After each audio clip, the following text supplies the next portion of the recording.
Confirm ಮಾಡ್ತಾ ಇದ್ರು. ಏನೇ ಆಗ್ಲಿ, ನನ್ನ ಸೂರ್ಯ ಒಮ್ಮೆ ಮಾತು ಕೊಟ್ಟ ಮೇಲೆ ಯಾವತ್ತೂ ತಪ್ಪಿಸೋಲ್ಲ. ಖಂಡಿತವಾಗ್ಲೂ ಬಂದೇ ಬರ್ತಾರೆ.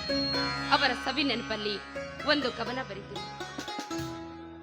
ಭೂಮಿಗೆ ಬೆಳಕು ನೀಡುವ ಸೂರ್ಯ ಅಜರಾಮರ ಆ ಬಾನಿನಲ್ಲಿ, ಈ ಸುಮತಿ ಬೆಳಕಿಗೆ ಒಲವೆಂಬ ಬೆಳಕು ನೀಡುವ ಸೂರ್ಯ ವಿರಜಮನ ಈ ನನ್ನ ಪುಟ್ಟ ಹೃದಯದಲ್ಲಿ. ನಿಮ್ಮ ಬರುವಿಕೆಯನ್ನೇ ಎದುರು ನೀಡುತ್ತಿರುವ ಇಂತಿ ನಿಮ್ಮ ಪ್ರೀತಿಯ ಧರ್ಮಪತ್ನಿ ಸುಮತಿ.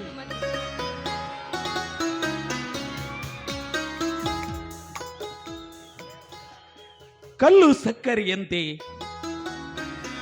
ಹಾಲು ಜೇನಿನಂತೆ,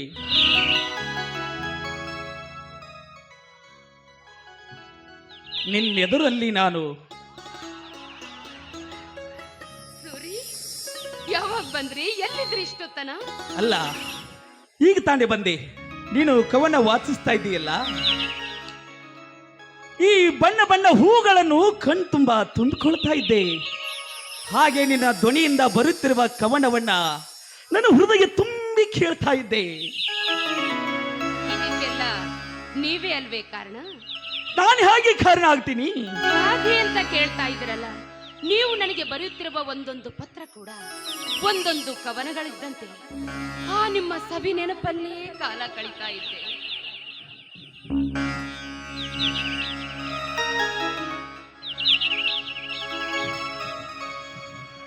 ಅಂದ ಹಾಗೆ ಅಮ್ಮವರು ಕವಯತ್ರಿ ಆಗ್ತಿದ್ರಂದಂಗಾಯ್ತು. ಬಿಡ್ರಿ ಬಿಡ್ರಿ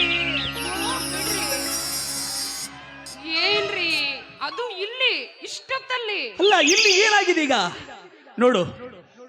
ಸುಂದರವಾದ ವಾತಾವರಣ, ಹಕ್ಕಿಗಳ ಚಿಲಿಪಿಲಿ ಕಲರವ, ಜಿಂಕೆಗಳು ಬೆನ್ನಾಡ ಆಡ್ತಾವೆ, ನವಿಲುಗಳು ಗರಿಬಿಚ್ಚಿ ಕುಣಿತಾ ಇದೆ. ನಮ್ಮಿಬ್ಬರ ಪ್ರಣಯಕ್ಕೆ ಇದೇ ಸಂತೋಷವಾದ ವಾತಾವರಣ, ಹೌದಲ್ಲವೇ? ನಿಮ್ಮ ಮಾತು ಕೇಳ್ತಾ ಇದ್ರೆ ಬೆಂಕಿ ಮುಂದೆ ಬೆಣ್ಣೆ ಕರಗಿದಂತೆ ನಾನು ಎಲ್ಲಿ ಕರಗ್ ಹೋಗ್ತೀನೋ ಅನ್ನೋ ಭಯ. ಅಲ್ಲೇ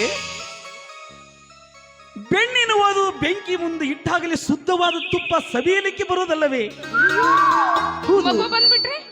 ಮಗು ಬಂದ್ಬಿಟ್ರೆ ಏ ಸುಮತಿ, ನಿನ್ನೆ ರಾತ್ರಿನೇ ನನಗೆ ಫೋನ್ ಮಾಡಿ ನೀವು ಬರೋ ಜಾಗಕ್ಕೆ ನಾವಿಬ್ಬರು ಸೇರಿಬಿಡೋಣ, ಮಗನ್ನು ಸ್ಕೂಲಿಗೆ ಕಳಿಸ್ತೀನಿ ಅಂತ ಹೇಳಿದ್ಯಲ್ಲ. ಈಗ ಮಗನ ನೆಪ ಹೇಳಿ ನನ್ನ ಸತಾಯಿಸ್ತಾ ಇದೀಯಾ? ನೋಡಿ, ಇಷ್ಟು ದಿನ ಸಿಗದೆ ಇರೋ ನಿಮ್ಮ ಪ್ರೀತಿನ ಅಸಲು ಬಡ್ಡಿ ಸಮೇತ ವಸೂಲಿ ಮಾಡ್ತೀನಿ. ಏ ನನ್ ಚಿನ್ನ, ಬೇಗನೆ ಹತ್ಕೊಳ್ಳ ಬಾರಿ ನನ್ನ. ಬಾಳಿನ ಬೆಳಕಾಗಿ, ಪ್ರೇಮದ ಸಿರಿಯಾಗಿ, ನನಗಾಗಿ ನನ್ನ ಜೊತೆಯಾಗಿ, ನನಗಾಗಿ ನನ್ನ ಜೊತೆಯಾಗಿ.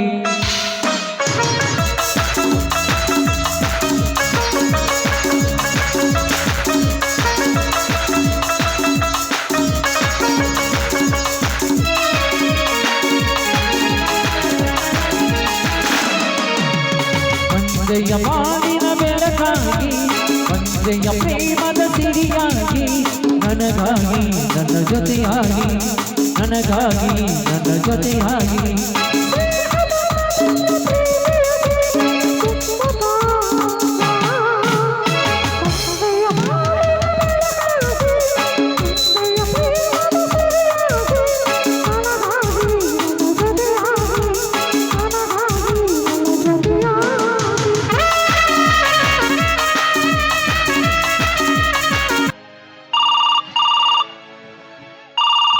जय हिंद। मेजर सूर्या, पाकिस्तानी सेना सीमा पर आक्रमण कर रही है। युद्ध की आशंका है, आपको तुरंत निकल जाना चाहिए और ड्यूटी पर रिपोर्ट करना चाहिए। Yes, you sir. have been made the commander of this army mission. You should go immediately. Yes, sir.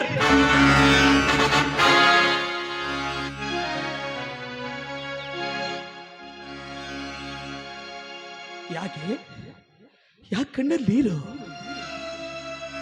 ಹಾಗೆ ನಿಂತಿದ್ದೀರಿ ಅಂದಾಗ ನನ್ನನ್ನ ಕೇಳೋದ್ರಲ್ಲೇನಿದೆ? ಒಂದ್ ವೇಳೆ ನಾನು ಬೇಡ ಅಂತ ಹೇಳಿದ್ರೆ ಹೆಂಡತಿ ಮಾತಿಗೆ ಬೆಲೆ ಕೊಟ್ಟು ಒದಗಿ ಬಂದ ಅವಕಾಶ ಬಿಟ್ಟು ಮನೆಯಲ್ಲೇ ಇರ್ತೀರಾ ಏನ್ರಿ? ಹೆಂಡತಿ ಮಕ್ಕಳ ಜೊತೆ ಖುಷಿಯಾಗಿ ಇರಬೇಕು ಅಂತ ರಜೆ ಹಾಕಿ ಬಂದಾಗ್ಲೆಲ್ಲ ಏನಾದ್ರೂ ಒಂದು ತೊಂದರೆ ಆಗ್ತಾನೆ ಇರುತ್ತಲ್ಲ. ನಿಮ್ಮ ಜೊತೆ ಸಂತೋಷವಾಗಿರೋದು ನನ್ನ ಹಣೆಯಲ್ಲಿ ಬರದೇ ಇಲ್ವಾ? ದುರ್ದೈವ ಅಲ್ಲ ಕಣೆ, ಇದು ಸುದೈವ. ಎಲ್ಲರ ಬಾಳಲ್ಲಿ ಇಂಥ ಅವಕಾಶ ಒದಗಿ ಬರುವುದಿಲ್ಲ. ಈ ಸಲ ನನ್ನ ಆರ್ಮಿಯಲ್ಲಿ ಆಫೀಸರು ನನ್ನನ್ನೇ ಚೀಫ್ ಕಮಾಂಡರ್ ಆಗಿ ಮಾಡಿದ್ದಾರೆ.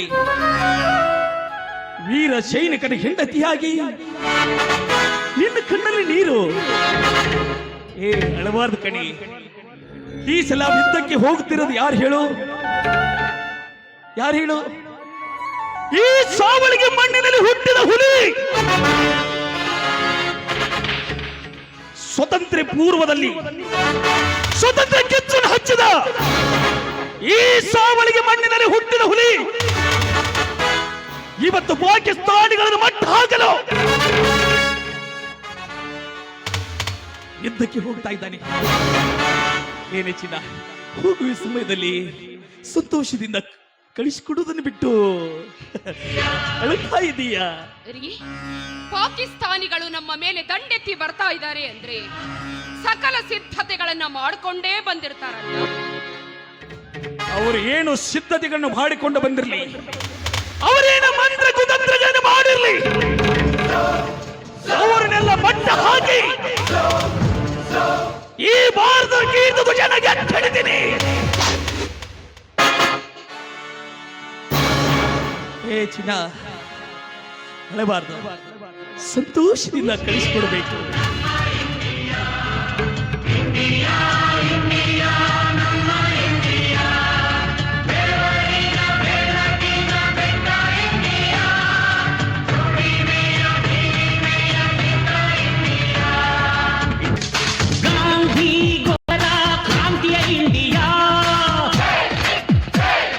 ಮಡಿದ ಹುತಾತ್ಮರ ಹೃದಯದ ಹೆಣೆದ ಧ್ವಜವೇ ಜೈ ಹಿಂದ್, ಸಿಡಿದ ಯೋಧರ ನೆತ್ತರು ಬರೆದ ಚಕ್ರವೇ ಜೈ ಹಿಂದ್, ಜೈ ಜವಾನ್. ಗಡಿಯ ಕಾಯುವ ಸಿಡಿಲ ಮರಿಗಳೇ, ತ್ಯಾಗ ಬಲಿದಾನ ಮುಕುಟ.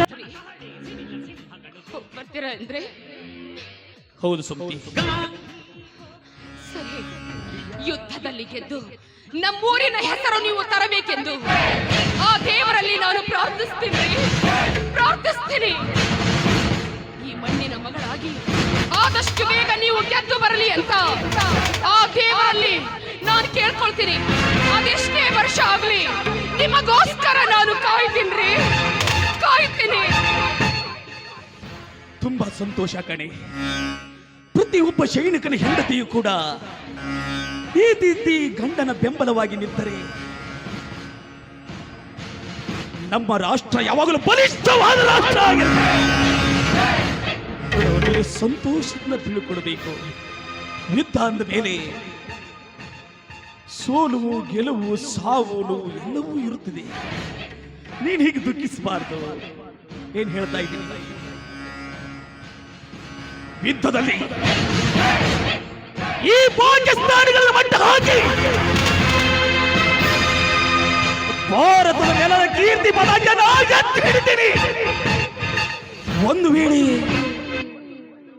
ಯುದ್ಧದಲ್ಲಿ ವೀರ ಸ್ವರ್ಗವನ್ನೇನಾದರೂ ಸೇರಿದರೆ ಗಡಿಯ ಕಾಯುವ ಧ್ವಜವನ್ನ ಪಾರ್ಥಿವ ಶರೀರದ ಮೇಲೆ ಹೊತ್ತು ತರ್ತೀನಿ. ಸಂತೋಷವಾಗಿ ಬೀಳ್ಕೊಡ್ತೀಯ? ನಾಡ ಬೆಳಗುವ ಭುವಲಿಗಳಿಂದ ಸ್ಕೂಲ್ನಲ್ಲಿದ್ದಾನಲ್ಲ, ಮಗುನ ಮಾತಾಡ್ಸ್ಕೊಂಡು ಹೋಗ್ಬೇಕಂದ್ರೆ ನನಗೆ ತುಂಬಾ ವೇಳೆ ಆಗ್ತಾ ಇದೆ. ಮೇಲಾಗಿ ಸ್ಕೂಲ್ ನಡೆಯೋ ಸಮಯವಿದು. ಅವನಿಗೆ ನಾವು ಡಿಸ್ಟರ್ಬ್ ಮಾಡೋದು ನೋಡು. ಸಂತೋಷ ಬಿಡ್ಕೊಡು. ಮಣಿ ಕಡಿಸುವ ಪಾಠ. ಮಗುನ ಚೆನ್ನಾಗಿ ಬೆಳೆಸ್ಬೇಕು. ಹೋಗಿ ಬರ್ಲಾ? ಬಂದು ಇಂದು ಎಂದು ಒಂದೇ ನಾವು ಜೈ ಹಿಂದ್!